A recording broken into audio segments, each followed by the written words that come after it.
In this video, we'll be continuing our review of verbs. Specifically, we'll be focusing on gerunds, infinitives, and past participles. If you haven't already watched the first verbs review video, make sure to watch it first, as some of the concepts in this video build upon it. Let's begin with gerunds. A gerund is a verb ending in ing that functions as a noun. Think of a gerund as turning an action into a thing.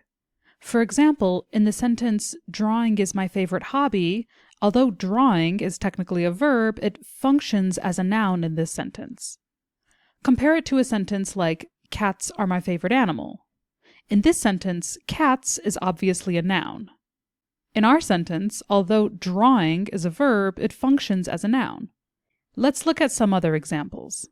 She enjoys painting. In this sentence, painting is the object of the verb enjoys.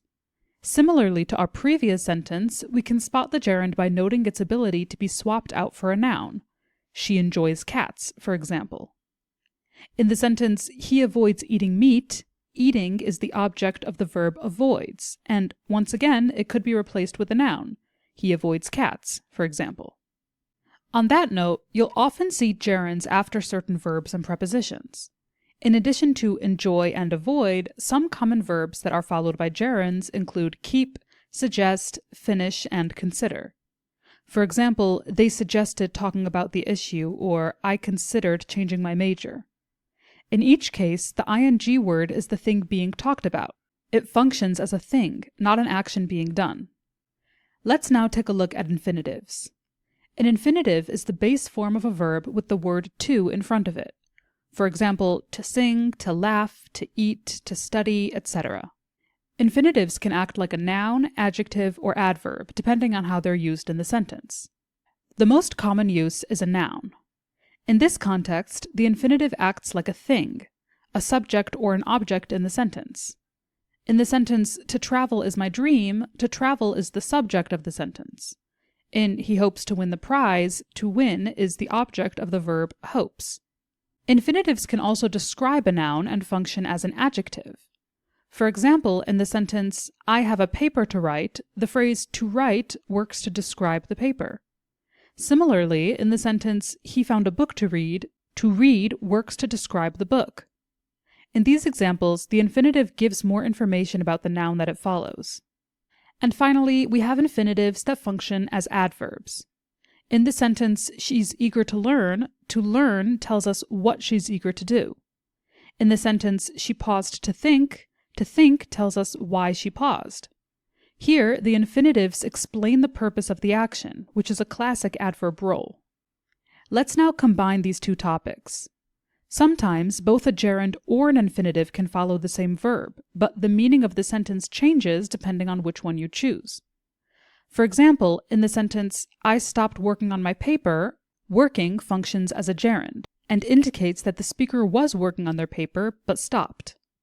In the sentence, "I stopped to work on my paper," however, "to work" now functions as an infinitive and indicates that the speaker was in the middle of something but paused in order to work on their paper. Another example would be, "I forgot meeting her at the park" versus "I forgot to meet her at the park." In the first example, we see meeting, a gerund, and it indicates to us that the speaker met someone but later forgot that she did.